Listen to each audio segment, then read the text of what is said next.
Hello friends, daily sports Bangla YouTube চ্যানেলে আপনাদের আবার আমি স্বাগত জানাই। আবার নিয়ে চলে এলাম খেলার নতুন ভিডিও নিয়ে। ফিফা নিষেধাজ্ঞা, সই করানো যাবে না ফুটবলার, চরম সমস্যায় Mohammedan sporting club. Mohammedan sporting club শুক্রবার চলতি কলকাতা ফুটবল লিগে খেলতে নামছে, কিন্তু অভিযান শুরুর আগেই নির্বাসনের দুঃসংবাদ তাদের কার্যত দিশেহারা করে দিয়েছে।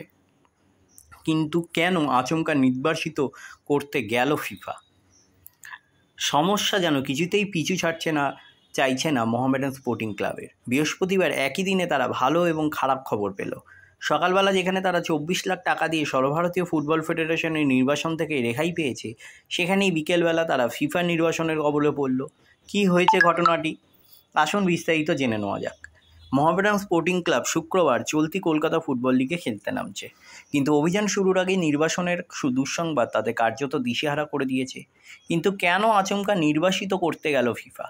জানা গিয়েছে কাসিমভ মির্জালোল নামের এক ফুটবলারের টাকা পয়সা বকেয়া থাকার কারণেই এই সিদ্ধান্ত গ্রহণ করা হয়েছে।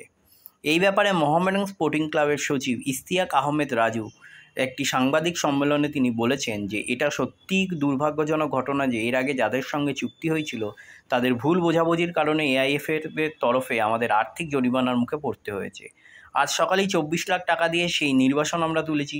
ইনভেস্টরের তরফে কোনো পেমেন্ট করা হয়নি, ক্লাবের পক্ষ থেকেই সেই টাকা দেওয়া হয়েছে। কথা দিয়ে কথা রাখেনি ইনভেস্টররা। সঙ্গে তিনি আরও যোগ করেন, এরপর সন্ধ্যাবেলা আবারও ফিফার ব্যান নেমে এসেছে।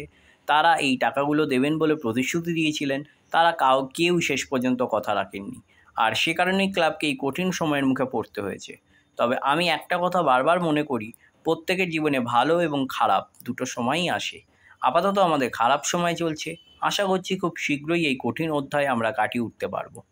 ফিফার এই নির্বাসনের জেরে কি চলতি কলকাতা ফুটবল লিগের ওপরও প্রভাব পড়বে? কারণ ভালো ফুটবলাররা সই করাতে পারবে না সাদা কালো ক্রিকেট। এই প্রসঙ্গে রাজু বললেন, এই নির্বাসনের কোনো প্রভাব কলকাতা লিগের ওপর পড়বে না।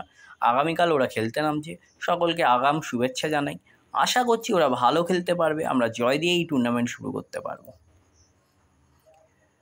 তাহলে আমরা কি দেখলাম যে একে তো মোহামেডানের সাথে তাদের ইনভেস্টারের একটা ঝামেলা চলছেই, তার সাথে সবার প্রথমে ছিল এআইএফএফ। তবে এআইএফএফের সাথে তাদের যে এটা ছিল সেটা তারা টাকা দিয়ে মোটামুটি মিটমাট করে নিয়েছে। কিন্তু সেখানে এবার সবথেকে বড় জিনিস, যেরকম মোহনবাগানের ওপর ফিফার একটা নির্বাসন নেমে এসেছিলো, সেখানে কিন্তু এবার মোহামেডানের ওপরও ফিফার নির্বাসন নেমে এলো। এবার ফিফার এই যে নির্বাসন সেখান থেকে করতে গেলে তাহলে মোহামেডানকে তারা কোনো নতুন প্লেয়ার তারা সই করাতে পারবে না। আর এই জিনিসটা মেন হয়েছিল, এই মোহামেডানের যে প্লেয়ার খেলতো কাসিমভ, তার টাকা বাকি ছিল, সেই নিয়ে সে ফিফায় গিয়েছিলো। এছাড়া তাদের কোচ আন্দে চেরেশনিভও কিন্তু টাকা বাকি ছিল, সেটা নিয়েও কিন্তু অনেক জলঘোলা হয়েছে। তাহলে সত্যিই অনেক বড় সমস্যায় পড়ে গেল মোহামেডান।